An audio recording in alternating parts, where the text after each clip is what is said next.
अस्सलाम वालेकुम। आज हम कंपनसेशन मैनेजमेंट में मेजर थ्योरीज को पढ़ेंगे कि वेज थ्योरीज कौन कौन सी हैं जो हमें डिटरमाइन करने में हेल्प आउट करती है कि आपने जो है लेबर को कितना पे करना है। ठीक है, सो लर्निंग ऑब्जेक्टिव्स इस चैप्टर के जो हैं वो ये है कि इस चैप्टर के बाद आपको अंडरस्टैंडिंग हो जाएगी किस चीज़ की कि वेज थ्योरीज क्या है, कौन कौन सी जो है टाइप्स हैं आपके पास वेज थ्योरीज की, क्या फ़ायदे थे इन वेज थ्योरीज के, क्या नुकसानात थे और इनके ऊपर क्या क्रिटिसिज्म्स हुए थे। क्योंकि जब भी हम जो है थ्योरीज का जिक्र करते हैं तो वो जो है कुछ एजम्पशंस के साथ आती हैं। अगर वो एजम्पशंस फुलफिल हो रही होती है तो फिर जो है जब तक एक नई थ्योरी नहीं आ जाती तब तक जो है उनको एक्सेप्ट किया जाता है, लेकिन जब जो है नई थ्योरी आ जाती है दूसरे प्रीवियस को रिजेक्ट किया जाता है तो उस पर कोई ना कोई क्रिटिसिज्म्स होती हैं, कुछ लूप होल्स होते हैं, कुछ वीकनेसेस होती हैं उस थ्योरी की जिसको वो टारगेट करते हैं और उसके बाद नई थ्योरीज जन्म लेती हैं। ठीक है, so what is wage theories. Start करते हैं कि वेज थ्योरी क्या होती है। तो कहता है कि labour is an important factor, also a peculiar factor of production. Among all factors, labor alone perishable and inseparable from the laborer. At any time, the landlord may withhold the supply of land or capitalist may withhold supply of capital but withhold the supply of capital, but the laborer is forced to sell labor at whatever price is available in the market. ठीक है कि हम जो है simple सी बात करते हैं कि लेबर क्या है, एक इम्पॉर्टेंट फैक्टर है। हम जो है पहले चैप्टर से इसी बात का जिक्र कर रहे हैं कि लेबर हमारा क्या है, इकोनॉमिक्स में हम उसको कहते हैं कि इम्पोर्टेंट फैक्टर है हमारा, फोर प्रोडक्शन फैक्टर्स है हमारे, तो उसमें लेबर एक इम्पॉर्टेंट फैक्टर है जो क्या है प्रोडक्शन के साथ रिलेटेड है। अगर आपकी जो है इंडस्ट्री प्रोडक्शन करना चाहती है तो क्या होगा, आपके पास लेबर का होना बहुत जरूरी है। ठीक है, और लेबर क्या है, वो जो है अपने लेबर के बगैर कुछ भी नहीं है। ठीक है, अगर मजदूर नहीं होगा तो उसकी मजदूरी क्या होगी। जब मजदूर जो है मजदूरी करेगा तो उसको जो है मजदूरी मिलेगी। तो कहता है कि सिंपली जमीन हो गई या जो है पैसे हो गए वो क्या है उनकी सप्लाई तो डिपेंड करती है, ठीक हो गया, लैंडलॉर्ड कितने का वो बेचता है चीजों को, किस तरीके से वो इसको एडजस्ट करता है, वो उसकी मर्जी पे चलता है। लेकिन जो मजदूरी होती है मजदूर की वो जो है क्या होती है, जो मार्केट में प्रिवेलिंग चल रही होती है, जितना अमाउंट उसको पे की जाती है वो उतना ही ले सकता है। ठीक है, जैसे जमीन अब आपकी जो है 10 लाख की जमीन खरीदी थी, उसकी प्राइस बढ़ गई, आप जो है उसको जो है 20 लाख 30 लाख की बेच सकते हैं। लेकिन मजदूर की मजदूरी वही होगी जो मार्केट में रेट चल रहा होगा। कोई भी ऐसा नहीं होगा कि मजदूर जो है 1500 रुपए उसको मजदूरी दिन की दे रहा है तो एक बंदा जो है उसको क्या कर दे, जी मैं आपको 5000 दे रहा हूँ, कभी भी पॉसिबल नहीं है। अगर वो 1500 से हाई बात करता है तो भी कोई उसको पे करने के लिए तैयार नहीं होता। इसलिए कहता है कि because of this peculiarity there is always a danger that the labor shall gets less than what is actually due to him. It is on account of this important aspect of wage determination that from the very early times economists have formulated theories explaining the determination of wages. कि ये चीज जो है फिर सबसे important हो जाती है कि आपकी जो है क्या है कि मजदूर की मजदूरी जो है किस तरीके से डिटरमाइन होगी, वो चीज जो है बहुत इंपॉर्टेंट हो जाती है। ठीक है, कि उसको जो है कितना पे किया जाएगा। अक्सर यही होता है, अगर हम देखें तो मजदूर की मेहनत ज्यादा होती है लेकिन उसको पे उससे कम किया जा रहा होता है। क्यों कम किया जा रहा होता है, क्योंकि जो है नॉर्मल रेट यही चल रहा है। ठीक है, वो चाहे जितना कम भी कर ले लेकिन उसका जो है पर डे का रेट उतना ही बनेगा जितना उसने जो है फिक्स हो चुका है, जितना जो है मिनिमम वेज रेट चल रहा है। तो इसलिए जो है थ्योरिस्ट आए, उन्होंने क्या किया, इनके जो है वेज रेट डिटर्मिनेशन पे काफी थ्योरीज दी, इन पे काफी काम किया। कहते हैं कि there are many wage theories of wages but most of them are either wrong और insufficient to explain the rates of wage. कि ज्यादातर थ्योरीज ने क्या कर दिया कि वो जो है सही तरीके से इसको एक्सप्लेन नहीं कर पाई, किसी ने जो है बिल्कुल गलत आइडियाज दिए, थॉट्स दिए, कोई जो है उसके रेट्स को एक्सप्लेन नहीं कर रहा था, बाकी फैक्टर्स के ऊपर बात कर रहा था, तो स्पेसिफिकली कोई काम नहीं कर सका उसने। कहता है कि consideration of earlier theories, in spite of their defects and shortcomings, will help us properly comprehending easily the explanation of wages by modern economists. कि प्रीवियसली जिन्होंने आपको जो है बेस दी, उन्होंने जो है जो थ्योरीज बताई उनमें डिफेक्ट भी था, सब कुछ था, लेकिन हम क्या कहते हैं कि कोई ना कोई चीज जो है आपके लिए स्टार्टअप तो होगी, कहीं से तो आप स्टार्ट लोगे। तो उन्होंने क्या कर लिया, जो अर्लीस्ट थ्योरिस्ट थे उन्होंने जो है आपको स्टार्ट दे दिया, फिर उसके बाद जो है मॉडर्न इकोनॉमिस्ट आए और उसको मजीद एनहेंस करके पेश किया। A theory is generalization that expresses relationship between fact. और थ्योरी क्या है, बेसिकली कहता है कि वो जनरलाइजेशन है जो क्या करता है, रिलेशनशिप बताता है ठीक हो गया, किस चीज के दरमियान, फैक्ट्स के दरमियान, कि फैक्ट्स क्या है, किस तरीके से है, कैसे काम करती है, उन चीजों के बारे में आपको बताती है. So compensation theories attempt to explain the magnitude and composition of reward packages and its impact upon the behavior of employees. To be meaningful and practically useful, a theory must address specific and important questions. कहता है कि simple क्या है कि आपके जितने भी जो है कंपनसेशन थ्योरीज है वो क्या कर रही है, वो कोशिश कर रही है कि आपको जो रिवॉर्ड पैकेजेस और उनके बारे में बताए कि उनका क्या इम्पैक्ट पड़ता है एम्प्लॉयज के बिहेवियर पे. क्योंकि हमने क्या कहा कि प्रीवियस जो हमने चैप्टर देखा उसमें हमने इसी चीज का जिक्र किया था कि कंपनसेशन जो है उसको हमने कहा था कि की फैक्टर है किस चीज के लिए, कि आपके एम्प्लॉयज को क्या करे, वो मोटिवेट करे, इंकरेज करे, उनको जो है वो प्रोडक्टिव हो सके. तो उनको प्रोडक्टिव करने के लिए आप क्या करते, कंपनसेशन को इंपॉर्टेंट फैक्टर कंसिडर करते थे. लेकिन हमने कहा था कि उसके साथ कुछ और फैक्टर्स भी होते हैं जो क्या करते हैं कि वो इस चीज को डिटरमाइन करने में हेल्प आउट करते हैं और आपके जो है एम्प्लॉयज को मजीद क्या करते हैं, उसको मोटिवेट करते हैं जब आप उसके साथ एक्स्ट्रा बेनिफिट्स प्रोवाइड करते हो, नॉन मॉनेटरी बेनिफिट्स. तो इसलिए कहता है कि इसको मीनिंगफुल और इंटरेस्टफुल बनाने के लिए कुछ इंपॉर्टेंट क्वेश्चंस होते हैं जो हमें एड्रेस करने होते हैं. आपके पास जो है दो मेजर थ्योरीज आई हैं, एक होता है इकोनॉमिक वेज थ्योरीज है, दूसरी मोटिवेशन थ्योरीज है.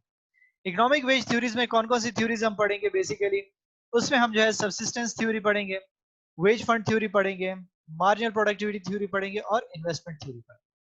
जो हमारी लेटेस्ट थ्योरीज जो है मोटिवेशनल थ्योरीज है, उसमें सबसे इंपॉर्टेंट आपके पास जो है मैस्लो की नीड हायरार्की थ्योरी आ जाती है, हेज़बर्ग की जो है आपकी टू फैक्टर्स थ्योरी आ जाती है, फिर एडम्स इक्विटी थ्योरी आ जाती है और पोर्टर एंड लॉयर की एक्सपेक्टेंसी थ्योरी आ जाती है. ये कुछ मेजर थ्योरीज है आपके पास जो हम जो है दो हेड्स में उसको डिस्ट्रीब्यूट कर दिया कि एक हमने इकोनॉमिक थ्योरीज के साथ एसोसिएट कर दिया, एक को हमने मोटिवेशन फैक्टर्स के साथ एसोसिएट कर दिया.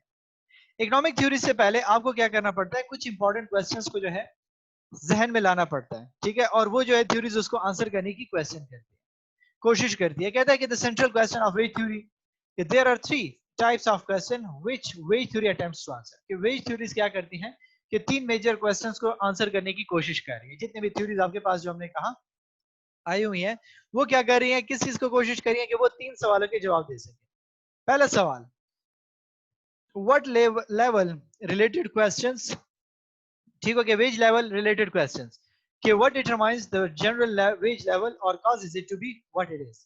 ठीक है, कि आपके पास क्या है, वेज लेवल क्या है, कितना वेज लेवल होना चाहिए, क्या जो है उसके लिए एक लेवल हम सेट करते हैं, तो वो लेवल क्या होना चाहिए, कौन सी चीज है जो डिफाइन करती है कि ये इसके लिए जो है एक सुटेबल लेवल हो सकता है. So general wage level is defined as an average or some measure of central tendency of wage rates for some given universe. कि आप एक खास यूनिवर्स के लिए एक जो है पॉपुलेशन या एरिया के लिए जो है क्या करते हो, जितने आपके पास जो है पार्टिसिपेंट्स हैं उन सब के लिए क्या करते हो, एक एवरेज लिमिट जो है एडजस्ट करने की कोशिश करते हो कि इतना उसको पे किया जाए तो ये बेहतर होगा. सो कहता है कि the wage level in question may be for a job, occupation, an establishment, a firm, plant, industrial grouping or entire country. और ये क्वेश्चन जो है आपका वेज लेवल का सिर्फ आपके जो है जॉब्स के साथ एसोसिएट नहीं है, बल्कि आपकी कंट्री, आपके एस्टेब्लिशमेंट, आपके जितने भी जो है प्लांट्स हैं, फर्म्स हैं, उन सब पे लागू होता है कि आपके लिए जो है क्या होना चाहिए, कि कितना जो है मिनिमम लेवल होना चाहिए वेज का, और कौन सी चीजें हैं वो डिफाइन करती है कि इतना मिनिमम वेज लेवल होना चाहिए. सेकंड क्वेश्चन, सेकंड क्वेश्चन क्या कहता है, कहता है कि वेज स्ट्रक्चर क्वेश्चन, कि वेज का स्ट्रक्चर कैसा होना चाहिए. The theory attempts to generalize what determines the wage structure. A wage structure has been defined as a hierarchy of jobs for some defined universe to which wage rates have been attached. कि आप क्या करते हो कि generalise करते हो, ठीक हो गया, कि जो है वेज रेट स्ट्रक्चर कैसा होना चाहिए. और वेज स्ट्रक्चर से मुराद हमारा क्या है कि आपके पास जो जॉब हायरार्की बनाई जाती है, जितने लेवल्स बनाए जाते हैं, उनके लिए आप क्या करते हैं, खास यूनिवर्स के लिए जो है डिफाइन करने की कोशिश करते हो कि उनके लिए क्या रेट्स होने चाहिए. जैसे हमने कहा था कि जो है प्रीवियस चैप्टर्स में हमने देखा था, आप क्या करते हो कि जो है पोजीशन वाइज डिफाइन करते हो कि किसको कितना पे करना चाहिए. Third question, variations in wage rates and structures, कि why do wage rates and structure vary widely between nations, firms, industries and geography. कि आपके जितने भी वेज रेजेस हैं उनके स्ट्रक्चर जो है वो वेरी क्यों करते हैं. ठीक है, कि आपके जो है कंट्री टू कंट्री जाते हो, नेशन टू नेशन जाते हो, इंडस्ट्री टू इंडस्ट्री देखते हो, तो वहां पे आपके जो है वेज रेट्स चेंज हो रहे हैं. हर अपने जो है एरिया के अपने वेज रेट्स डिफाइन होते हैं और उसके अकॉर्डिंगली वो उसको पे करते हैं. तो उसकी बेस में क्या चीज ऐसी होती है कि जो क्या करती है, इसको चेंज लेकर आती है. तो ये तीन मेजर क्वेश्चंस जो है आपकी थ्योरीज आंसर करती है. जिसमें पहली थ्योरी जो है हमारे पास मौजूद है वो है the subsistence theory of wages. Subsistence theory आपको किसने फॉर्मुलेट करके दी? कहता है कि फ्रेंच इकोनॉमिस्ट था, ठीक हो गया, physiocrats, later elaborated by David Ricardo Lesley. This called this theory as iron law of wages. इसने क्या कर दिया था, डेविड रिकार्डो ने जो है फिजियोक्रेट्स की जो थ्योरी थी उसको मजीद एलिब्रेट किया फ्रेंच इकोनॉमिस्ट की, और डेविड रिकार्डो ने इस पे काम किया और इसको फिर बाद में कहा कि ये आपकी क्या है, आयरन लॉ ऑफ वेजेस है। कि this theory is based on two assumptions। इसकी टू assumptions हैं, जैसे हर थ्योरी की assumptions होती है, इसलिए इसकी भी दो assumptions हैं बेसिक। पहली assumption क्या कहती है, the law of diminishing return applies to industry. कि लॉ ऑफ डिमिनिशिंग रिटर्न जो है आपके अप्लाई करती है इंडस्ट्री को। क्या होता है डिमिनिशिंग रिटर्न्स? ठीक हो गया कि आप जो है क्या करते हो, जब एक चीज को बहुत ज्यादा यूटिलाइज करते हो, जैसे आपने जो इकोनॉमिक्स में पढ़ा होगा डिमिनिशिंग मार्जिनल यूटिलिटी, की एक चीज को जितना ज्यादा आप इस्तेमाल करते हो उसके साथ साथ क्या होती है कि उसकी जो मार्जिनलिटी खत्म हो रही है, उसके फायदा आपके लिए जो है with the passage of time कम हो रहा होता है। तो इसी तरीके से जब हम क्या करते हैं कि रिटर्न्स का जिक्र करते हैं, तो आप जो है क्या करते हो कि डिमिनिशिंग मार्जिनल रिटर्न्स के जब हम जिक्र करते हैं तो वहां पे भी सिचुएशन ऐसी ही होती है। ठीक है कि आप क्या करते हो कि इसी चीज को इसी तरीके से एलेबरेट करने की कोशिश करते हो कि आपके जो है जो रिटर्न्स है वो भी डिमिनिश होना शुरू हो जाते हैं इंडस्ट्री टू इंडस्ट्री। दूसरी चीज कहता है कि there is rapid increase in population. कि दूसरे assumption ने कहा कि अगर आप जो है इस थ्योरी को अप्लाई करना चाहते हो तो इस चीज को भी एज्यूम करो कि आपकी जो है जो पॉपुलेशन है वो भी क्या हो रही होगी, इंक्रीज हो रही होगी। तो ये दो मेजर इसकी क्या थी, एजम्पशंस थी जिसके बेसिस पे ये थ्योरी काम कर रही थी कि आपने क्या करना है कि इस तरीके से एक खास लेवल तक आपकी जो है प्रॉफिट्स पहुंच जाते हैं, उसके बाद क्या होना शुरू हो जाता है, वो प्रॉफिट्स या बेनिफिट्स जो है वो कम होने शुरू हो जाते हैं। ठीक हो गया कि जितना वो एनर्जी लगा रहा है उसके बदले में उसको उतना नहीं मिल रहा होता। और दूसरी बात ये है कि वो जितना जो है पॉपुलेशन इंक्रीज हो रही होगी वेज रेट में भी जो है फर्क आ रहा होगा। ये दो एजम्पशंस आपने लेनी होगी। तो एनालिसिस ऑफ थ्योरी करते हैं कि थ्योरी क्या कहती है कि the theory state that wages of labour always remain at the subsistence level. कि आपके जो है जितने भी वेजेस हैं लेबर की वो एक मिनिमम लेवल पे रहती हैं, एक खास लेवल पे रहती हैं। ठीक है, just normal value of commodity under free competition is determined by it's cost of production. So value of commodity labour is determined by it's cost of production. कहते हैं कि जिस तरीके से कमोडिटी की आपके जो है प्राइस को किस चीज से डिटरमाइन होती है, उसकी कॉस्ट से होती है। इसी तरीके से आपकी जो लेबर है उसकी भी जो कॉस्ट है वो जो है कॉस्ट ऑफ प्रोडक्शन से डिटरमाइन होती है उसकी वैल्यू को। कि this theory mean that minimum subsistence are required for the support of the labour and that of his family in order to expense a continuous supply of labour. कि इसका मतलब क्या हुआ इस थ्योरी का कि बेसिकली क्या है कि मिनिमम वेज रेट जो आप उसको दे रहे हो या मिनिमम जो सब्सिस्टेंस आप उनको प्रोवाइड कर रहे हो वो क्या है, किस चीज को सपोर्ट करनी चाहिए, लेबर को सपोर्ट करना चाहिए। ठीक है, और उसकी फैमिली को सपोर्ट करे ताकि वो अपने एक्सपेंसेस बियर करे और वो क्या करे, अपनी पॉपुलेशन को इंक्रीज करे। वो जो है क्या करे, ज्यादा से ज्यादा मार्केट में जो है लेबर्स को प्रोड्यूस करे। So according to the theory, the laborer should be paid just enough to live and perpetuate his clan. कि लेबर को इतना पे करना चाहिए कि वो अपनी जो है जिंदगी गुजार सके और वो क्या कर सके, अपने खानदान को बढ़ा सके। ठीक है, so this theory quotes if wages exceeded the minimum subsistence level, population would increase and with its supply of labor until wages were again at bare subsistence level. और ये कहता है कि अगर आपकी जो है वेज जो है ज्यादा पे करना शुरू कर दोगे, अगर आप ज्यादा जो है मजदूरी देना शुरू कर दोगे, वेज ज्यादा पे करना शुरू कर दोगे, तो क्या हो जाएगा कि पॉपुलेशन इंक्रीज हो जाएगी। लोग ज्यादा से ज्यादा जो है क्या करेंगे, बच्चे जो है लेकर आएंगे ताकि जो है उसके बच्चे जो है वो मजदूरी करें और वो ज्यादा कमा सकें। तो वो ज्यादा की ख्वाहिश में क्या हो जाएगा कि वो ज्यादा से ज्यादा क्या करेंगे, पॉपुलेशन को इंक्रीज करेंगे। और जिसकी वजह से क्या हो जाएगा कि जब पॉपुलेशन बढ़ेगी तो क्या हो जाएगा कि वेज जो है दोबारा अपने लेवल पे आना शुरू हो जाएगा। If on other hand wages fell below the level, there would be reduction in population and therefore in the supply of labor until wages are raised to the subsistence level. और कहते हैं कि opposite situation क्या होगी कि अगर आप veg labours जो है वेजेस को जो है पे करना कम कर दोगे, आप कम उनको पे करोगे तो क्या हो जाएगा कि उनकी पॉपुलेशन डिक्रीज हो जाएगी। वो जो है ज्यादा जो है बच्चे नहीं लेकर आएंगे, वो क्या करेंगे मार्केट में अपने बच्चों को नहीं लेकर आएंगे कि वो मजदूरी करें, वो जो है किसी और काम में उनको लगाने की कोशिश करेंगे।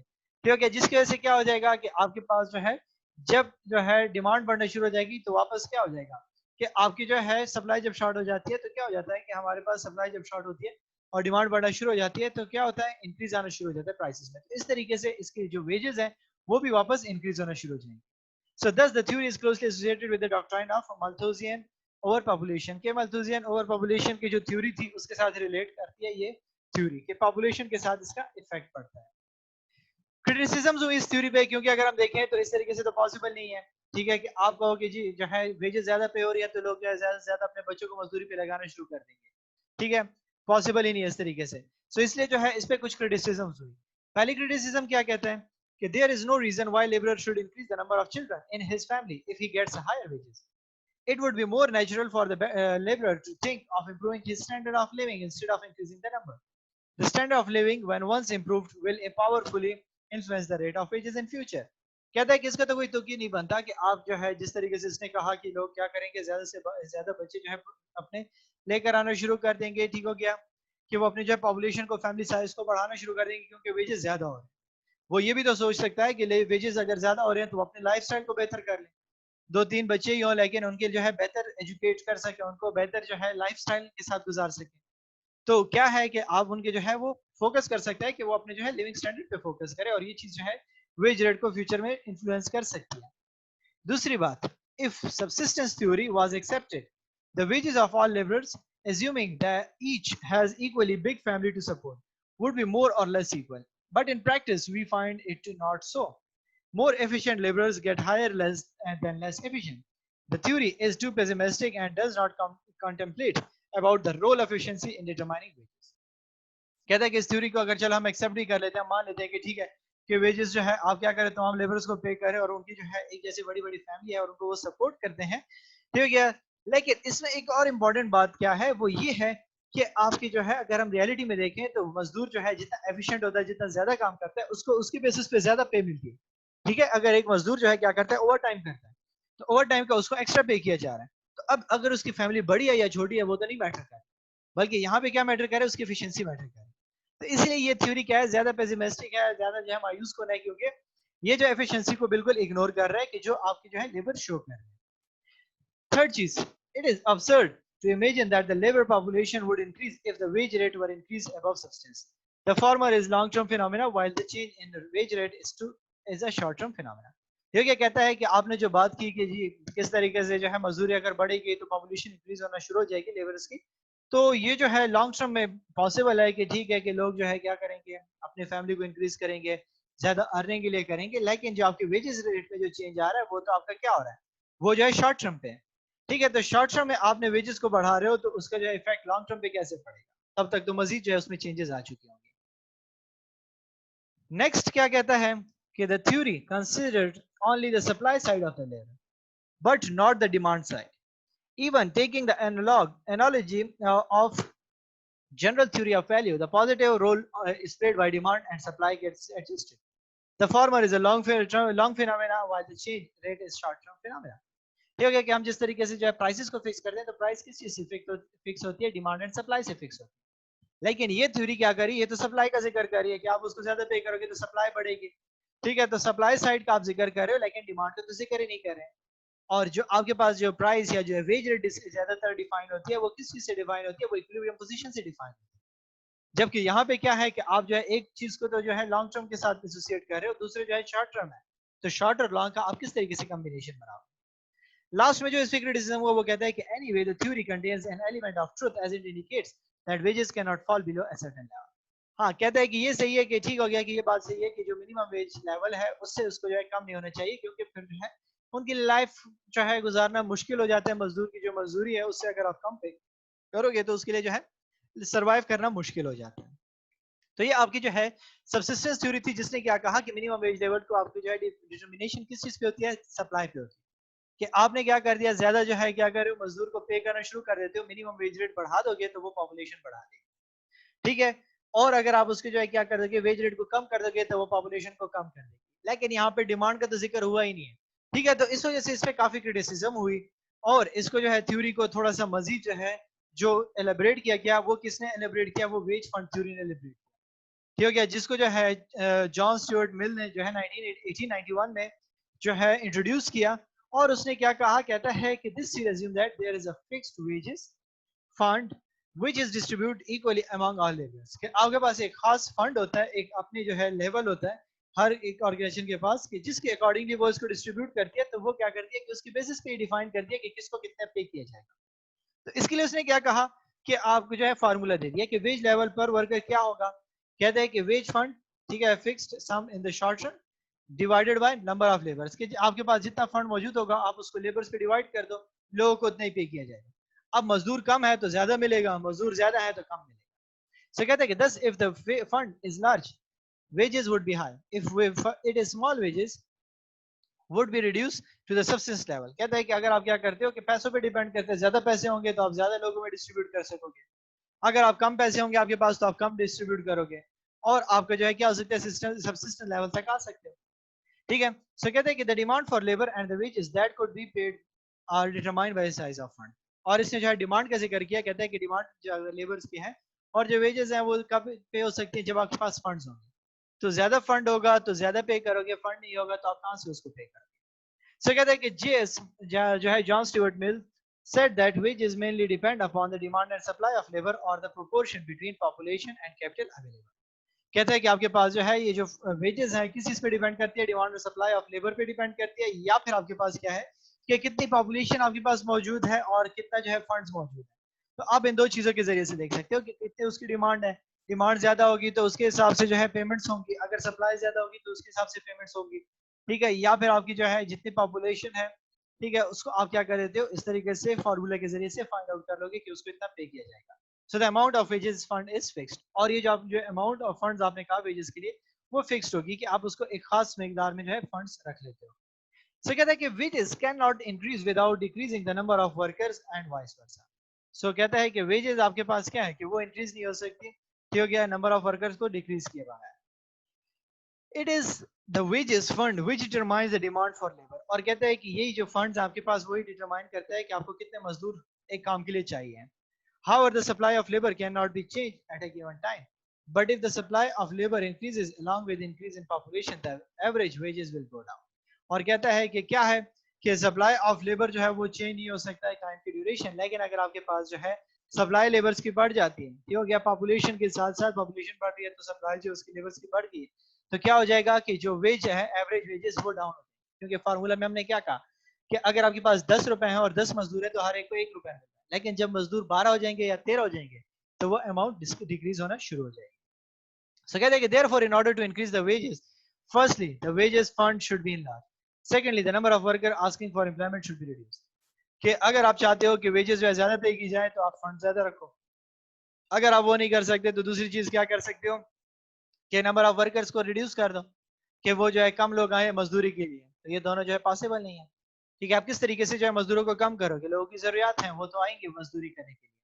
ठीक है, तो इसके भी कुछ ना कुछ शॉर्टकमिंग्स थी, लेकिन उससे पहले हम जो है थोड़ा सा इस थ्योरी की एनालिसिस कर लेते हैं कि इस थ्योरी ने बेसिकली क्या आइडिया दिया, क्या बताना चाहता था।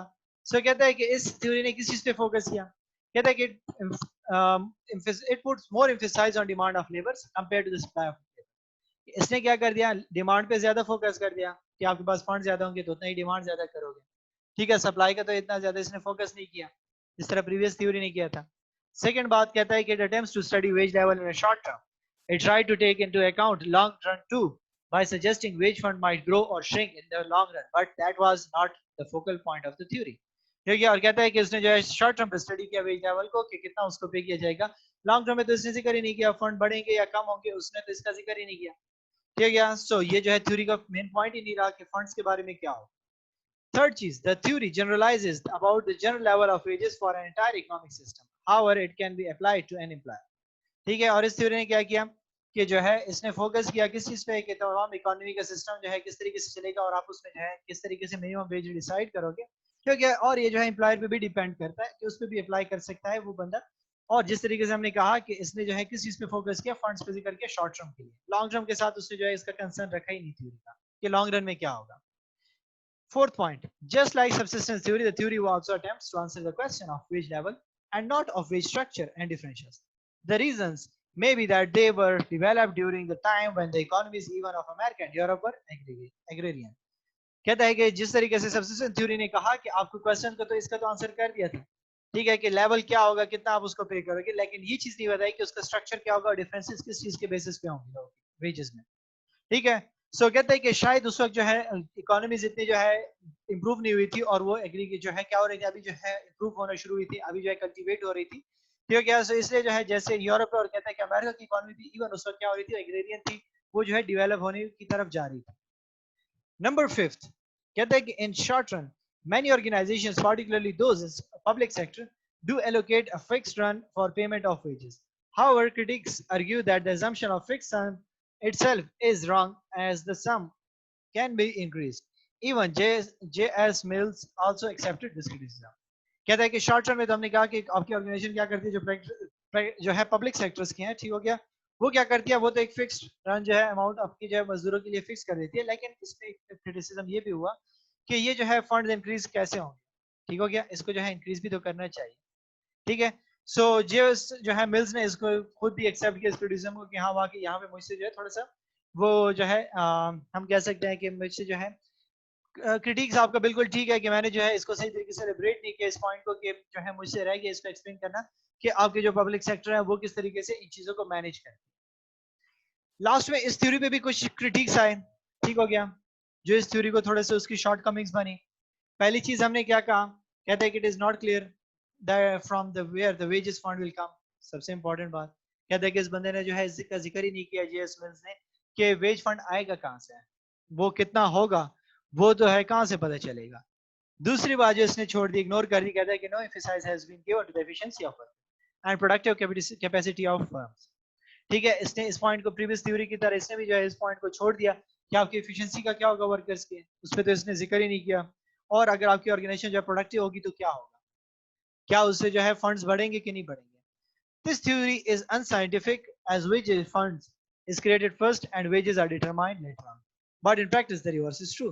कहते हैं कि ये थ्योरी जो है साइंटिफिक नहीं है, क्योंकि इसने जो है क्या कर दिया, पहले फंड्स को एडजस्ट कर दिया और फिर उसके बाद कहा कि वेजेस इसके बेसिस पे डिटरमाइन होंगे। लेकिन प्रैक्टिकली अगर हम देखें तो पहले क्या होता है कि आप जो है देखोगे कि कितना लोगों को मजदूरी दी जाएगी, उसके अकॉर्डिंगली आप फंड्स जनरेट करोगे और अपने पास रखोगे। Number fifth, this theory does not explain differences in wages at different levels and in different regions। और इस थ्योरी ने क्या कर दिया कि आपके जो है रीजन वाइज तो उसके डिफरेंसेस तो डिस्कस ही नहीं किए, कि आपके जो है जो हमारा अगला क्वेश्चन था वो यही था ना थर्ड, कि आपके जो है जो रीजन वाइज एरिया वाइज और इसमें जो लेवल्स में चेंजेस आ रही है वो किस वजह से आ रही है, उसने उस चीज का जिक्र ही नहीं किया कि एरिया वाइज ये चेंज होंगे कि नहीं चेंज होंगे। लास्ट पॉइंट इसका जो क्रिटिक्स है इस पे, कहते हैं कि this theory is more applicable to pure agrarian society where the gap between two crops is too big.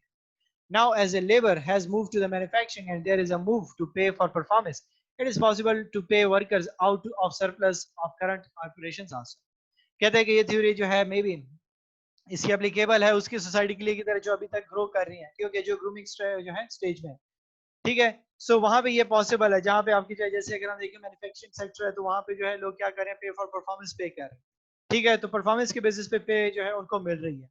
तो जहां पे इस किस्म की सिचुएशन होगी आप क्या करोगे, उनको जो है जो फंड्स आपके पास जनरेट हो रहे हैं तो आप उसमें से उनको क्या कर सकते हो, शेयर दे सकते हो, आप उनको कंट्रीब्यूट कर सकते हो। तो बेसिक आइडिया क्या था इस थ्योरी का, क्योंकि दूसरी जो हमने थ्योरी कही उसका आइडिया सिंपल आपके पास क्या था कि उन्होंने जिक्र किया कि आपके जो वेज रेट्स हैं वो किस चीज पे डिपेंड करते हैं, आपके जो है फंड्स पे डिपेंड करते हैं, कि आप जो है जितना आपके पास फंड्स होगा उतने ही आप जो है उसकी डिस्ट्रीब्यूट करोगे वेजेस, मजदूरों के दरमियान जो है उसकी डिस्ट्रीब्यूशन होगी। अगर वो जो है मजदूर कम होंगे, ठीक है, तो आपके पास जो है फंड ज्यादा लोगों को मिलेंगे, अगर जो है मजदूर ज्यादा होंगे तो लोगों को जो है उसमें हिस्सा भी कम मिलेगा, ठीक है। तो ये जो है आपके पास दो मेजर थ्योरीज थी जो हमने आज डिस्कस की, जिसमें हमने जो है देखा दोनों में डिफरेंसेस क्या थे, कि पहली थ्योरी ने फोकस किया था सब्सिस्टेंस लेवल पे जिक्र किया था, इस थ्योरी ने सब्सिस्टेंस लेवल के साथ साथ जो है इसका भी जिक्र किया कि आप जो है डिमांड साइड को भी देखो, सिर्फ सप्लाई साइड को मत देखो कि आपकी पॉपुलेशन बढ़ेगी तो क्या होगा, ठीक है, आप इसको भी तो देखो कि आपके पास डिमांड बढ़ रही है तो वो किस तरीके से एडजस्ट होगी, मजदूरों को किस तरीके से पे किया जाएगा, वो कितना अर्न करेंगे। तो ये सारे के सारे जो है इनका बेसिक आइडिया था। सो इन क्रिटिसिज्म जो है जो इस पे क्रिटिसिज्म हुई, इसने जो है क्या कर दिया, बेच दिया, किस चीज को बेच दिया, मजीद न्यू थ्योरीज को, कि जितने मजीद न्यू थ्योरिस्ट आए उन्होंने क्या कर दिया, इनके काम को एक्सटेंड करते गए, वो जो है इसको इम्प्रूव करते गए और इसमें मजीद नई नई चीजें लेकर आते गए जो इसको क्या करते रहे, इम्प्रूव करते रहे। क्योंकि थ्योरीज का काम क्या होता है, मैंने आपको कहा कि एक बंदा बेस रखता है तो बाकी क्या करते हैं उस पर काम करते हैं। साइंटिफिकली सारे का सारे काम ऐसे ही होते हैं कि एक बंदा एक एक्सपेरिमेंट कर लेता है, एक चीज जो है, जैसे हम एग्जाम्पल देते हैं कि मोबाइल फोन की, कि पहले आपके पास जो है क्या था, मोबाइल फोन क्या थे और अब जो है कहां से कहां तक पहुंच गए, ठीक है। तो किस वजह से था कि एक बंदे ने उसकी बेस रख ली, एक बंदे ने जो एक चीज बना ली, अब क्या हो रहा था कि आहिस्ता आहिस्ता उसमें इंप्रूवमेंट्स आती गई, डेवलपमेंट्स आती गई, जैसे जैसे डेवलपमेंट्स और इंप्रूवमेंट्स आती गई वो चीजें क्या होती गई, एडवांस होती। तो थ्योरीज भी इसी तरह थी कि पहले पहले जो थ्योरीज आई थी वो उसी सिचुएशन के अकॉर्डिंगली थी कि उसका क्या सूरत हाल थी, किस तरीके से इकोनॉमी जा रही थी, तो इसलिए हमने कहा कि मे भी जो है जो वेज थ्योरी थी वो उस वक्त जो है उस सिचुएशन के अकॉर्डिंगली थी, फुलफिल कर रही थी कि इकोनॉमी जो है क्या कर रही थी, नई नई ग्रूम कर रही थी। So with the passage of time जैसे इकोनॉमी चेंज होती गई, उनके स्ट्रक्चर चेंज होते गए, वो जो है थ्योरीज भी उनकी चेंज होती गई। तो यहाँ तक हमारा टॉपिक था। अगर आपके जो है इसमें कोई क्वेश्चन है तो मुझसे पूछ सकते हैं।